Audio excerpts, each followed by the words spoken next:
Hello everyone and good morning my dear students. I am Nandrini ma'am. So today I am discussing your subject jurisprudence. Jurisprudence आपका subject है जो कि diploma second year और B pharma में भी है. सो आज हम जो jurisprudence में अपना टॉपिक पढ़ने जा रहे हैं पॉइजन एक्ट के बारे में कि पॉइजन एक्ट क्या होता है और क्यों आया, इसका ऑब्जेक्टिव क्या था और इसकी ज़रूरत क्यों पड़ी. So let get started.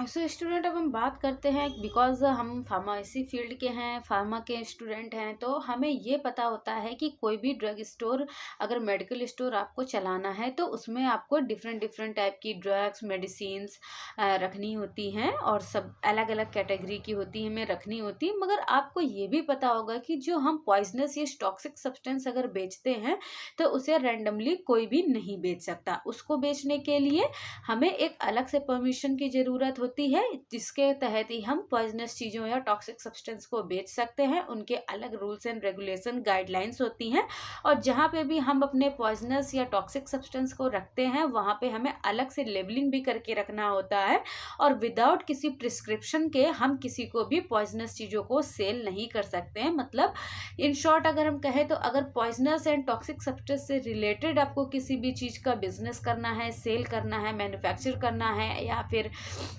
आपको कुछ भी करना है तो उसके लिए आपको जो भी एक अलग से परमिशन लेटर की ज़रूरत पड़ती है वो परमिशन आपके पास होना चाहिए, तभी आप पॉइजनस एंड टॉक्सिक सब्सटेंस से रिलेटेड चीज़ों को अपने स्टोर पे रख सकते हैं और उससे रिलेटेड बिजनेस कर सकते हैं. अब पॉइजनस एंड टॉक्सिक सब्सटेंस, अब ऑब्वियस सी बात है, ऐसा तो है नहीं कि किसी मेडिकल स्टोर में गए और हमने बोला कि जहर दे दो तो हमें ऑब्वियस सी बात है मिल जाएगा. हम उन चीज़ों को पॉइजनस एंड टॉक्सिक सब्सटेंस कह सकते हैं. जैसे किसी भी ड्रग को अगर हम एक जो लिमिटेड क्वांटिटी होती है, जो प्रिस्क्राइब्ड क्वांटिटी होती है, उससे ज़रूरत से ज़्यादा मात्रा में ले ले तो वो जाके हमारी बॉडी में टॉक्सिसिटी कॉज कर देगी, पॉइजनस इफेक्ट देने लगेगी, जिसके कारण जो है वो पेशेंट या फिर जिसने भी यूज़ किया, कोई एनिमल भी हो सकता है, वो मर जाएगा. या फिर आपको पता ही है कि जो किसान वगैरह होते हैं वो अपने चीज़ों को मतलब अपनी खेती बाड़ी को प्रोटेक्ट करने के लिए जो भी उनके प्लांट्स हैं, उनकी फसल हैं, उनको प्रोटेक्ट करने के लिए डिफरेंट डिफरेंट टाइप के इंसेक्टिसाइड, पेस्टिसाइड और जर्म किलिंग्स एजेंट को यूज़ करते हैं. तो ये भी सब हमारे आते हैं जो है पॉइजन में ही. अब इनका एक लिमिटेड अमाउंट में यूज़ होना that is a good. Otherwise अगर लोग इसी चीज़ को गलत वे में यूज़ करने लगे, इसका मिसयूज़ करने लगे तो ये हमारे लिए पॉइजनस हो जाता है. और पॉइजनस के साथ साथ क्या है कि ये जिसको भी अगर लिया जा रहा है, ज़रूरत से ज़्यादा मात्रा में यूज़ किया जा रहा है, तो ये जो है हमारी हेल्थ को, इकोनॉमी को भी डिस्टर्ब करता है और लोग एक दूसरे से अपनी यूज़ करके एक दूसरे के प्रति गलत तरीके से, ताकि यूज़ ना करें. इन सभी चीज़ों को प्रोटेक्ट करने के लिए, इन सभी चीज़ों पे लगाम लगाने के लिए हमारी गवर्नमेंट ने पॉइजन एक्ट निकाला था. अब कब निकाला था? This act was passed 3 September 1919 in India. अब इंडिया में ये एक्ट जो था 3 सितंबर 1919 को पास किया गया था to control the possession and sale of the sale whether wholesale retail of any specific poison. किस चीज़ को कंट्रोल करने के लिए? अगर आपको पॉइजनस एंड टॉक्सिक सब्सटेंस से रिलेटेड कोई भी बिजनेस करना है, सेल करना है, ट्रांसपोर्टेशन करना है, चाहे वो रिटेलर हो चाहे वो होलसेलर हो, कोई भी स्पेसिफिक पॉइजन से रिलेटेड अगर आपको बिजनेस करना है तो उसको कंट्रोल करने के लिए गवर्नमेंट ने 3 सितंबर 1919 को इंडिया में ये एक्ट पास किया गया था कि हम पॉइजनस चीज़ों से रिलेटेड जो भी हमारी सेलिंग है, मैन्युफैक्चरिंग है, उस पर हम कंट्रोल कर सकें. होलसेल और retailer of any specific poison, need of poison act. अब क्या है कि पॉइजन एक्ट की नीड पड़ी क्यों और ये एक्ट हमारा बनाया क्यों गया? The act extended to the whole of India except the state of Jammu and Kashmir where only certain previous related to the importance of the specific poison into the or applicable. अब क्या था, जब हमारे पूरे India में जो 1919 को ये एक्ट पास कर दिया गया था, लेकिन उस टाइम पे क्या था, ये जब धारा 370 नहीं हटी हुई थी तो जम्मू एंड कश्मीर पे ये जो एक्ट था उसका इम्प्लीमेंटेशन नहीं होता था। मगर अब जब से धारा 370 एक्ट मतलब हमारी हट गई है तो फिर हमारे पूरे देश में यही कानून जो है मतलब जम्मू और कश्मीर में भी ये लागू होता है और वहाँ पे भी इसका इम्प्लीमेंटेशन अब होता है। ऑब्जेक्टिव ऑफ पॉइजन एक्ट, कि पॉइजन एक्ट को बनाने का मेन उद्देश्य क्या था? Regulate and control import, possession and sale of poison, कि जो भी हमें रेगुलेट एंड कंट्रोल करना था, चाहे वो इंपोर्ट हो, पोसेशन हो, सेल हो या पॉइजन से रिलेटेड किसी भी काम को यदि आपको करना है, उन चीज़ों पे रेगुलेट किया जा सके, उन चीज़ों पे कंट्रोल किया जा सके, ये था हमारे एक्ट को बनाने का मेन ऑब्जेक्टिव या उद्देश्य। Central government regulate the import, जो सेंट्रल गवर्नमेंट होती है वो इंपोर्ट के जो प्रोसेस है उसको रेगुलेट करती है। State government regulate the possession of sale and sale poison, जो हमारी स्टेट गवर्नमेंट होती है वो पॉइजनस एंड टॉक्सिक सब्सटेंस से रिलेटेड पोसेशन पे ध्यान देती है, उसको रेगुलेट एंड कंट्रोल करती है। अगर कोई सेल हो रहा है उसको भी कंट्रोल करती है। तो ये हमारी सेंट्रल गवर्नमेंट एंड जो हमारी स्टेट गवर्नमेंट होती है उनका एक मिला जुला अपना काम बटा हुआ है कि अगर आपको कोई भी सेल करना है, पोसेशन करना है, इंपोर्ट एक्सपोर्ट या मैन्युफैक्चरिंग कुछ भी करना है तो हमारी जो गवर्नमेंट है वो उस पर पूरी तरीके से कंट्रोल कर सके, रेगुलेट कर सके। Import of poison, the import of poison is permitted only the person who have been granted license of the purpose by the central government। अब किसी भी व्यक्ति को यदि पॉइजन को इंपोर्ट करना है, एक्सपोर्ट करना है, तो ऐसा नहीं है कि रैंडमली कोई भी व्यक्ति है जो पॉइजन से रिलेटेड चीज़ों को, सब्सटेंस को, पॉइजनस सब्सटेंस को इंपोर्ट या एक्सपोर्ट कर दे, ऐसा नहीं है। जिस भी पर्सन के पास गवर्नमेंट से अप्रूव्ड लाइसेंस होगा और ये परमिशन है कि वो गवर्नमेंट का मतलब उसको परमिशन है गवर्नमेंट से और उसके पास लाइसेंस है, सिर्फ वही लोग ही जो हमारा इंपोर्ट और एक्सपोर्ट का पॉइजनस सब्सटेंस है उसको इंपोर्ट एंड एक्सपोर्ट कर सकते हैं और ये हमारे सेंट्रल गवर्नमेंट जो है वो प्रोवाइड करती है।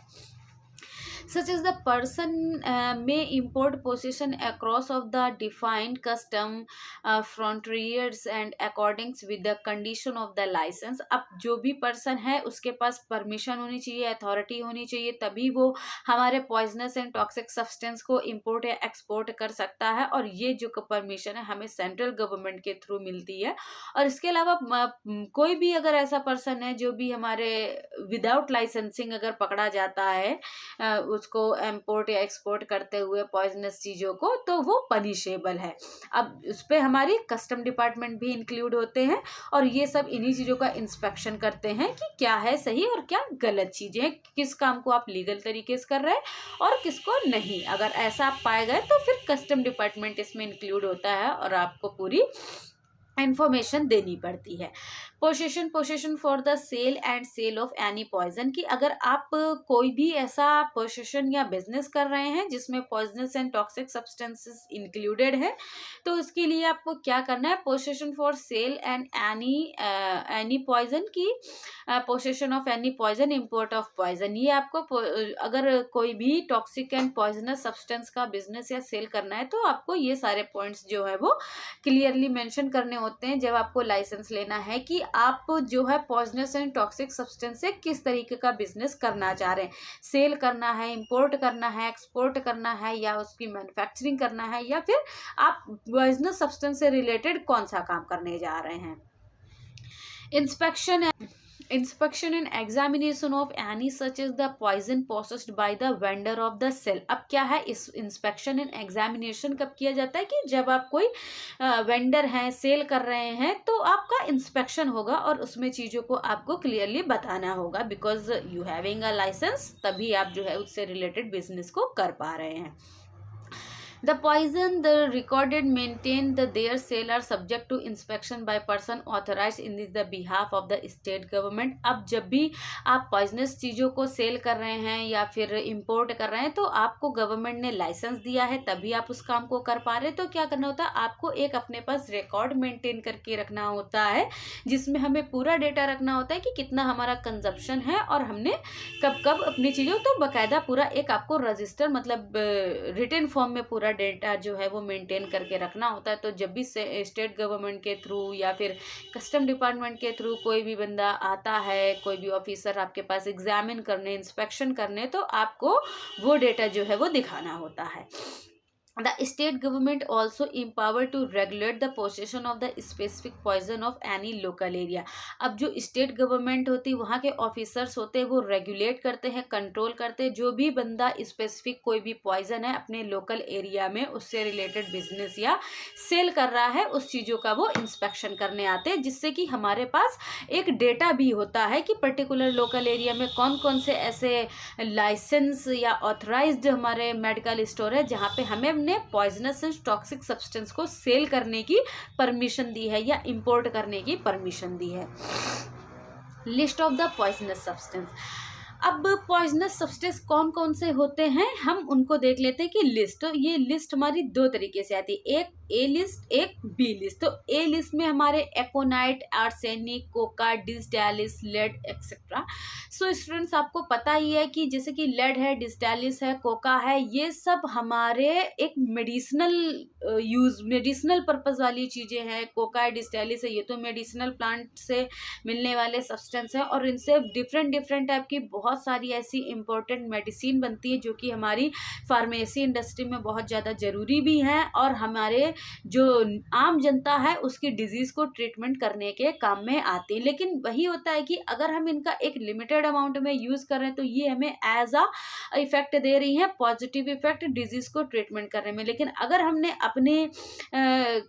अपने हित के लिए इन चीज़ों की क्वांटिटी को बढ़ा दिया या गलत तरीके से हमने इनका यूज़ किया तो यही चीज़ें फ़ायदा करने की बजाय हमें नुकसान करने लगेंगी और यही चीज़ें हमारी आ जाती हैं पॉइजनस एंड टॉक्सिक सब्सटेंस में। लिस्ट बी में कुछ हमारे essential almonds oil, chloroform, carbonic acid, all oxides and mercury, sulphonyl chlorides, ये सारे जो हमारे सब्सटेंस आ जाते हैं उनको हम रखते हैं अपने लिस्ट बी की कैटेगरी में।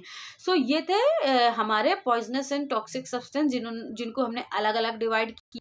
सो स्टूडेंट्स आज हमने पढ़ा पॉइजन एक्ट के बारे में। I hope you are understood well. So thank you class.